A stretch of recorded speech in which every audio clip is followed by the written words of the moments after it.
May halos 3 buwan ng Land Transportation Office o LTO para magbalangkas ng implementing rules and regulations bago tuluyang maipatupad ang Children's Safety on Motorcycle Act of 2015.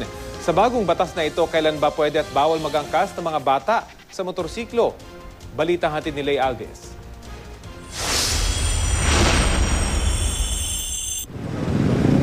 Hindi na bago sa mga kalsada ang mga motorsiklong may angkas na mga bata.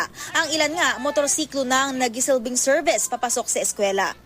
Pero ang ilan, trahedya ang inabot. Tulad ng 7 taong gulang na ito na namatay matapos sumalpok ang inangkasang motorsiklo noong April 2013. Kaya naman ipinasa na ng Senado at Kamara at pinirmahan na ng Pangulo ang Children's Safety on Motorcycle Act of 2015.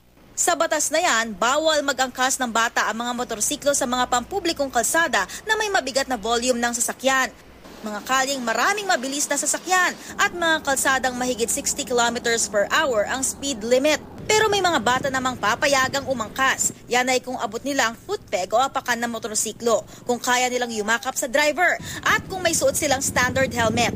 Exempted naman kahit hindi maabot ang 3 requirement na yan kung kailangang dalhin sa medical facility tulad ng ospital ang angkas na bata. Ang lalabag sa batas ay pagbumultahin ng 3,000 hanggang 10,000 piso. Suspendido rin ang lisensya ng rider sa 2nd offense at kanselado ito kapag lumagpas sa 2nd offense.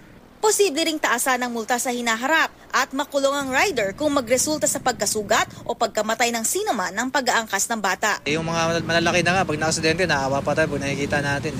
Importante talaga yun para sa safety na rin ng nakaangkas na bata. Ang lolong ito naman nahatid sundo ng motorsiklo ang apo kahit hindi tutol sa batas, may komento. Para sa tao rin naman yun para sa mga bata rin.